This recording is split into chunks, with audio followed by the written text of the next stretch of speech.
Corner, presented by Pucking Flamingo. My name's Andrew. Once again, I'm welcomed by my boys Steve and Zach. How you guys doing? Doing good, man. How about you? Yeah, great, Steve. Look, you got a nice hairdo going on, Steve.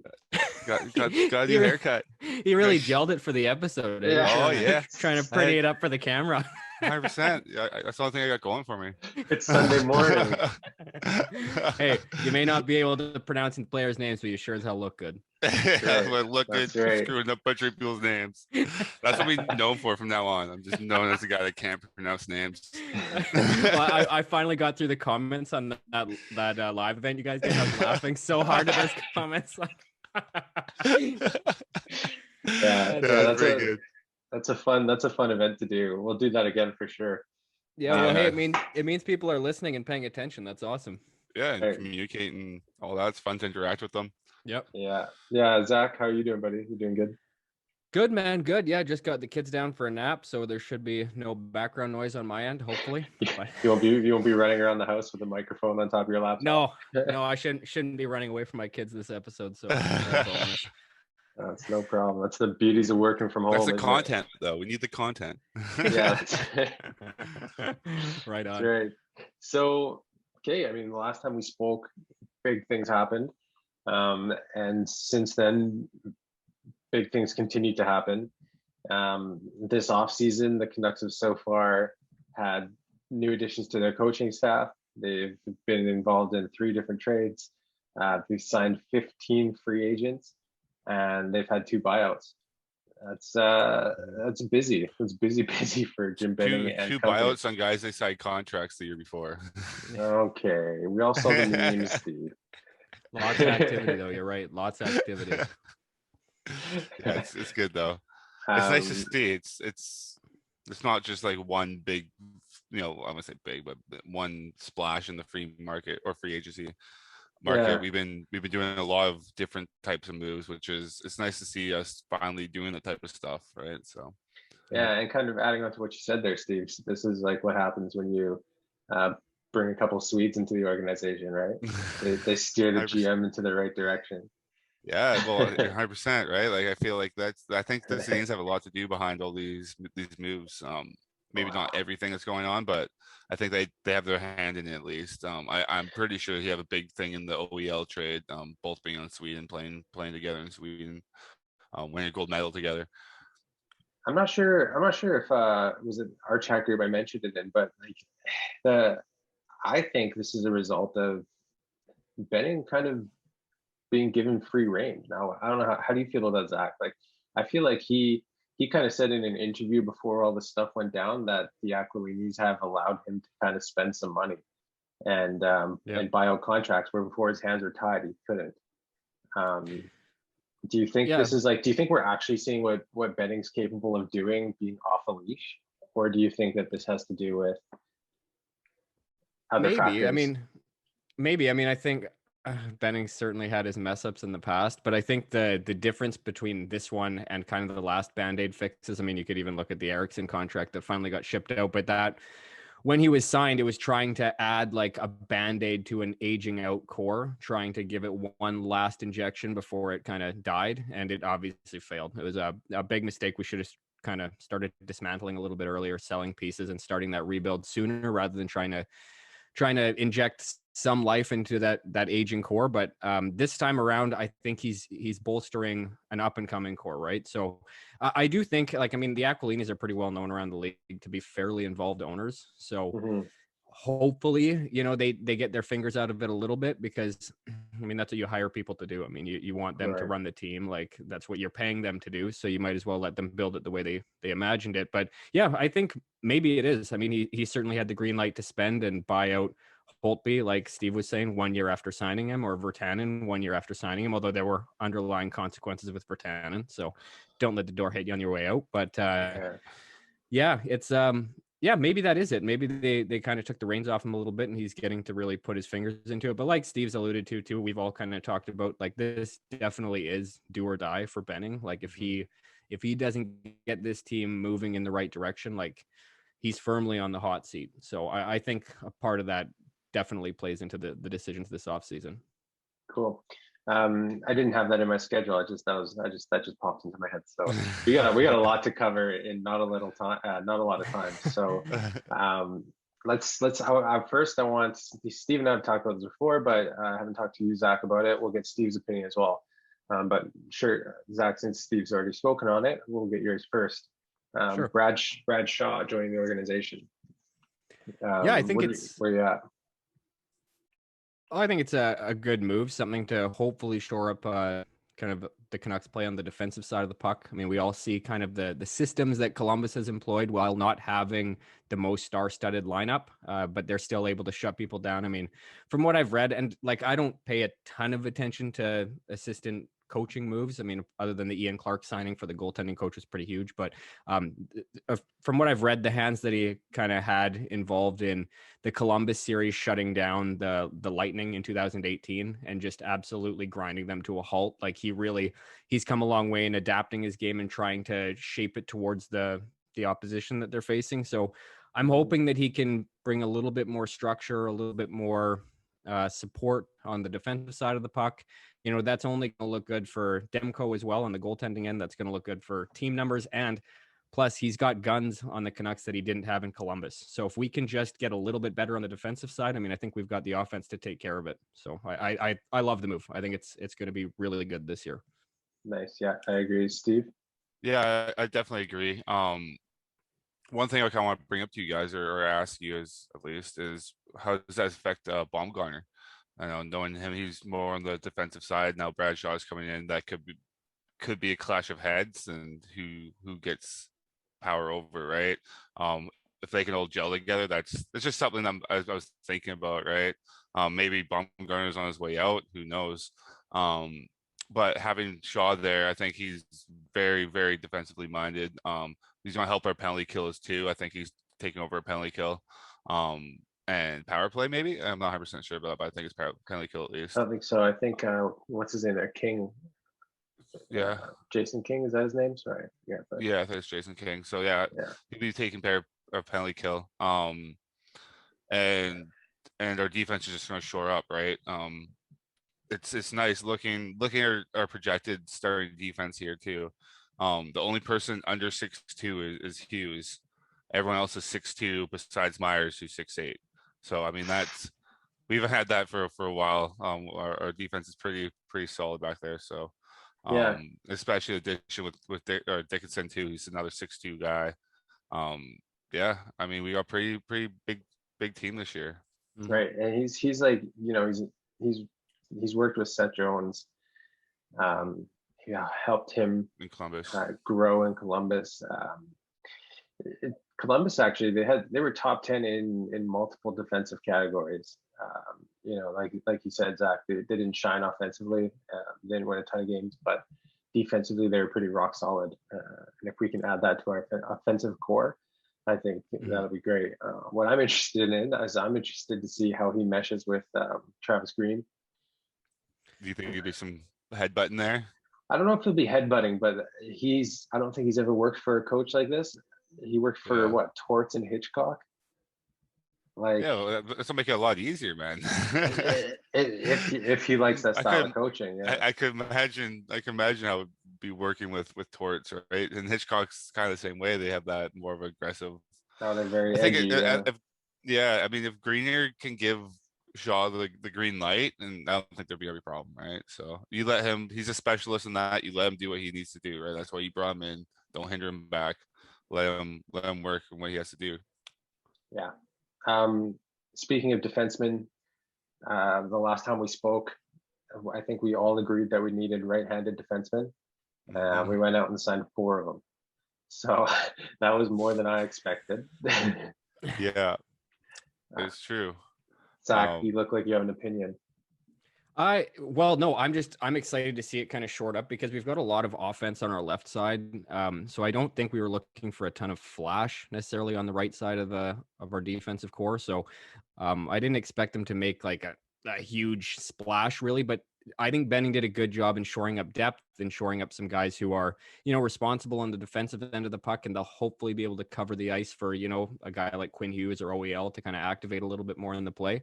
Because I mean, you've seen it obviously in Quinn Hughes the last couple of years. He would do well with kind of that safety blanket style defensive partner, somebody who can kind of cover up when he does get caught up ice. So I like it. I mean, I like the depth that they've added. Again, like Steve alluded to, the size. Like I said, I haven't been this excited for a Canucks season since 2012 after we lost in the Stanley Cup final. So maybe I'm too optimistic, but I really like the look of it. I like the layout.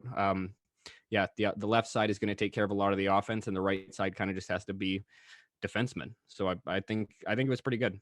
Yeah. So speaking of defense jumping forward, who do you pair Hughes with?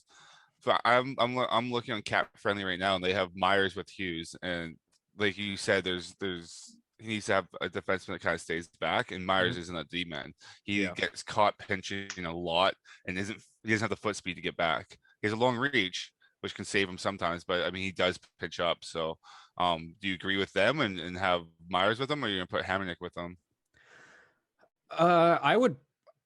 I don't know. I mean, I would probably say Hamonic. I mean, they're both experienced, but I think Hamonic is a little bit more defensive minded, where if you had OEL with Myers, I mean, Myers could activate a little bit more. Ekman Larson is probably a bit of a faster skater too, and he's more experienced, so he will play a little bit better defensively than Hughes, I imagine. So I would probably go Hughes and Hamonic with OEL and Myers, but again, I'm not a coach, but we can all armchair GM, but that's what I would do anyway. Do you think Pullman would have a space in there and maybe drop Myers 100%. Down to with Uvevi? Is that what you think? Sorry, you mean Pullman in the top four? Yeah. Do you be Pullman in and drop Myers down? Because Myers, to me, is probably the biggest liability on that in that top four. I'd probably say Pullman's a bigger liability. His stats last year were not very impressive. He basically, I mean, well, depends how you look at it. he did nothing. Like he wasn't even on the score sheet. But he never played. With Pullman though, he played with he came from Winnipeg and played with Morrissey, right? Yeah, it was pretty. I think Morrissey's stats were better when playing with Pullman than without. So maybe his stats himself might not be great, but he'd be able to elevate his department to a next level, right? So I don't know. I'm just kind of spitballing out here and just kind of throwing some ideas at you guys.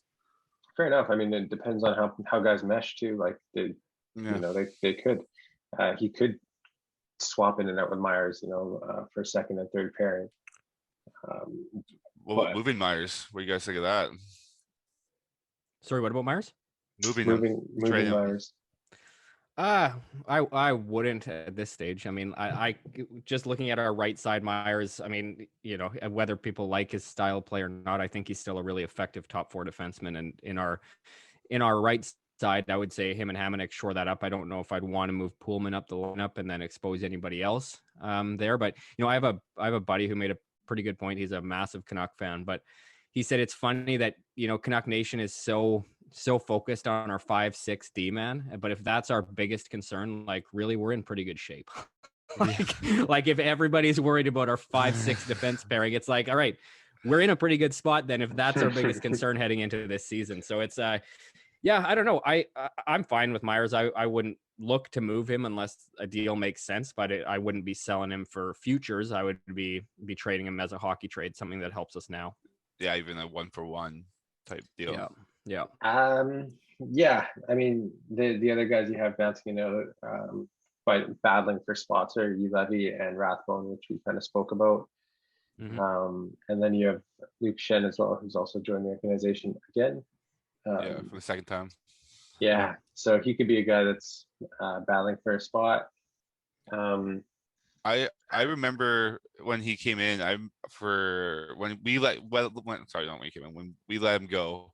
One of the biggest things is how big of a locker room guy Luke Schenn was, and how he was when he was in the AHL, and he didn't think he was better than the guys in the AHL and helped them try to develop. So If he comes in at 7th pair, maybe he's a healthy scratch, or if he can go down and play in or not WHL, the AHL, sorry.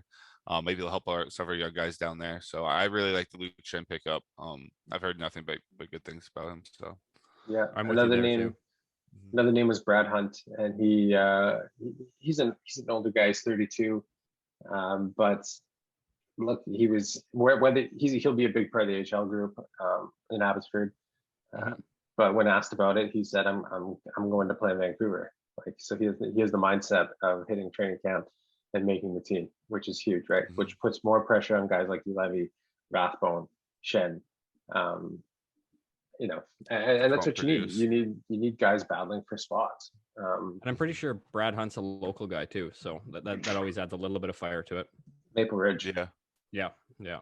Exactly. Yeah, you always want to play for your hometown team, I'd assume. Yeah. So yeah, that's great. And then kind of speaking about trading Myers, that kind of leads us to our next topic. So the only reason I would back a Myers move is kind of the opposite of what she said, Zach. I would move him for picks, because we need some, maybe not Myers. Well, we need cap space, right? We have 14 million left, and we have 3 big names that are still without contracts. 2 huge names, one just acquired, and Oli Ulevi still needs a contract as well. Yeah, we have 4, I think, right? 4 total.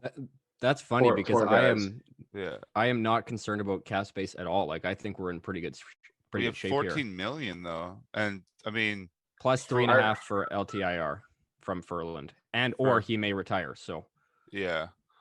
I mean, our best case scenario was Quinn Hughes and Pedersen, 14 million, wasn't it? So that leaves no more room left except for the 3.5 you mentioned.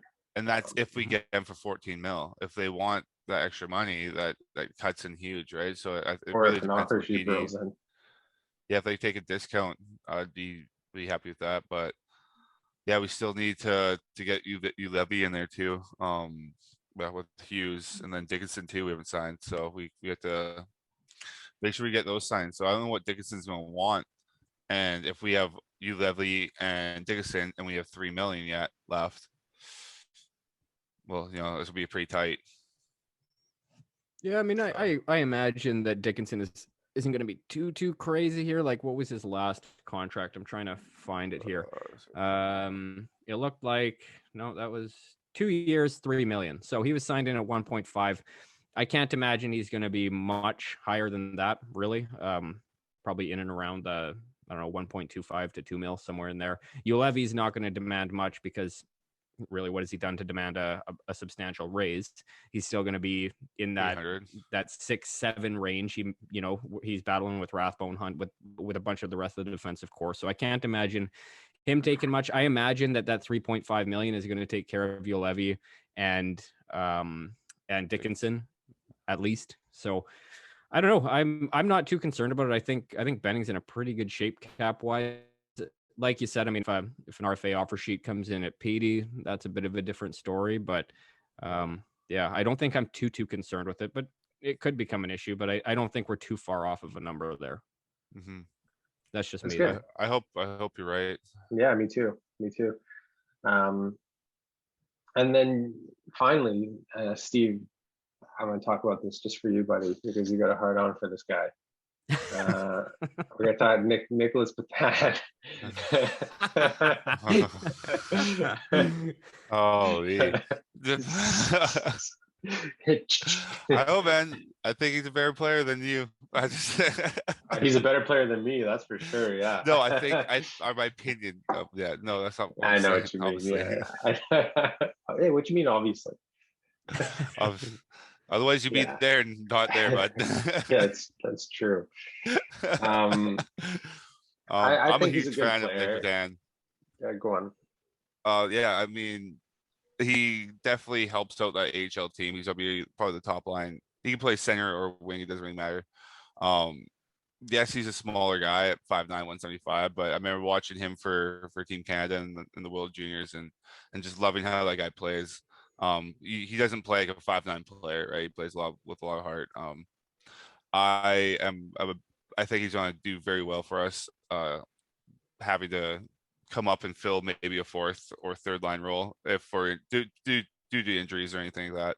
Yeah. But other than that, he'll be sitting in their AHL team. It'd be fun to watch going to games. He's definitely going to be a headliner for Abbotsford. He'd be a guy that I'd want to go to Abbotsford and watch for sure. Yeah, and he'll be great for our squad when he has to come up because he will. We'll see him in a sweater. yeah, You know. yeah, 100%. I mean, he's 26, so he's that middle range guy that still has a little bit of gas in the tank. So yeah, I'm And hoping.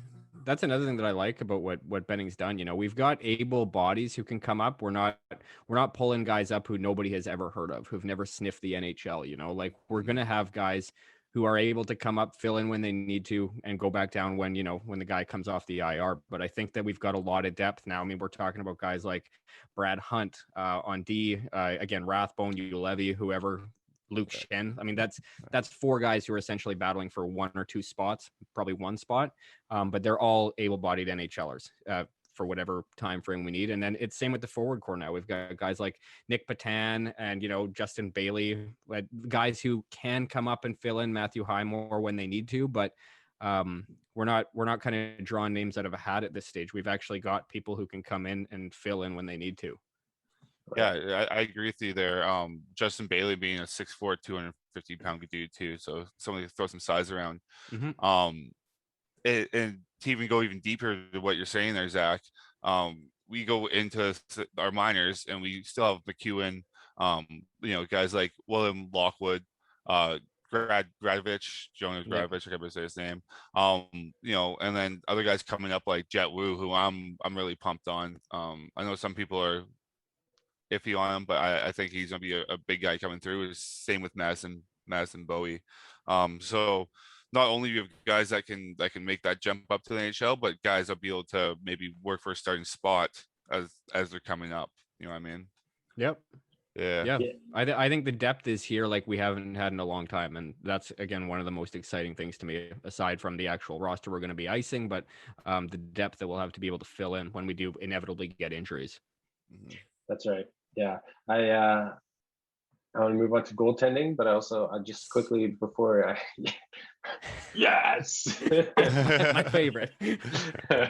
But before I do, I sent you guys this because I was really pumped on it. I just want to read out the power play units really quick as they're in daily faceoff. So we've got Bor Horvat on the first line power play, winged by Brock Besser, Connor Garland, with Quinn Hughes and Elias Pettersson on the back end. Like that is a scary sounding first power play. Oh, scary. Every one of those guys can bury the puck. I know, every single one of them. And then you go to the second unit and you have JT Miller in the middle, winged by Colson, Hoglander with Tanner Pearson and Oliver Ekman Larson. Yeah. On the points. Yeah. That's if our power play is not in the top 7 in the league, there's someone's getting fired. Yeah. That's insane. And then to finish that off, you have Thatcher Demko and net with Yaroslav Halak, who is our newest acquisition. So with you guys being goaltenders, you could probably talk about this a lot more than I can. I'll give you a few stats, which I'm excited about. So in the last 3 years, Halak's posted a 2.4 goals against average and a .918 percentage. I mean, what more can you ask from a veteran backup goaltender? Yeah. That's the thing too. He has a lot of bonus in this contract. It's built different too. So he gets 1.25 million if he plays over 10 games, and a 250 bonus for over a 905 plus save percentage.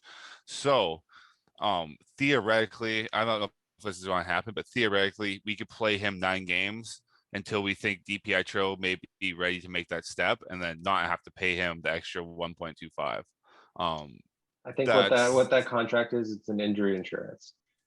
I see him splitting the season 60-40. You think it's that high? He is 36. I think it'll be pretty high though. I mean, he can carry a workload. Like even in Boston the last couple of years. Like, him and Rask, they, he did carry a lot of the load. Rask went down, he had injury issues, and Boston did lean on him fairly heavily, even considering his age. But I do hear what you're saying. But Yeah, that's the thing is that he was lit. Go ahead. I was just gonna say, yeah, like I said, I think that contract is, so if he plays 8 games and gets hurt, then maybe we won't have to give him his bonus. But I don't think I think that's what we built in for, but I don't think there's a clause in it due to injury. I think it's just if he plays 10 games. So right, that's right. So Benning could theoretically make that move if Halak is not playing well or has a rocky start. And that's not 10 games played. That's him playing 10 games. right. So I think it's kind of like a backup insurance in case. I don't think DPS was ready to make that jump, but I like Halak. I don't know if I think he's going to take as much of the workload as you guys think, because he did take a lot of that workload later on in his career. But he's gonna be a solid veteran backup goalie who can play when we need him to play. I'm really excited about him. I think it's a really good pickup. Bear in mind though that Demko still hasn't played a full NHL season as a starting goaltender, right? That's so true. having a solid backup that can pick up 40% of the games, I think that's very important for a young keeper like Demko. Yeah, I thought that was key in the signing too, is to have somebody who's a veteran experience who can carry a bit of the load. Holtby ideally would have been a good fill-in for this too. Just the salary was too high for him, but I think the Halak signing is great. Like, and Mikey last year, I think between whatever with the shutdown of the WHL and everything, I think he had gone something like 470 games between starts. So he's got to play. Like, if we're gonna really develop him, he's got to play in the AHL this year. So I think it was key to get a veteran backup for the NHL and get Mikey games with the Abbotsford Canucks, and quickly, like as many as he can, as much reps as he can. And I think that's why it was so key to signing a veteran backup, just so that Mikey could develop and get time on the ice. Yeah, I agree with you. They even kind of brought up a backup for him and Spencer Martin. Just yesterday or today. Yeah. So Spencer Martin will be coming in. DiPietro's 22, 6 foot, 200-pound guy. A little small for today's age, but I mean, having Halak in there too, who's 5'11", 5'10", so it might be someone that DiPietro gets to pick his brain too as well. So I think that's a big key too. I think that's an underrated point. That he's going to have to be able to kind of work with that way, and then Ian Clark being the genius he is, right? It's definitely going to be able to help these guys. I think you're right. I think we give as many games as we can in the AHL, then we bring him up next year once the last contract's up. So right. That's one thing I think is. Sorry, go ahead, Steve. No. Go ahead. It's all you. I was going to say that that's one thing I think this organization has really done well, is not just build our professional squad, but our AHL team. It's going to be in a new city. It's going to be in a local city.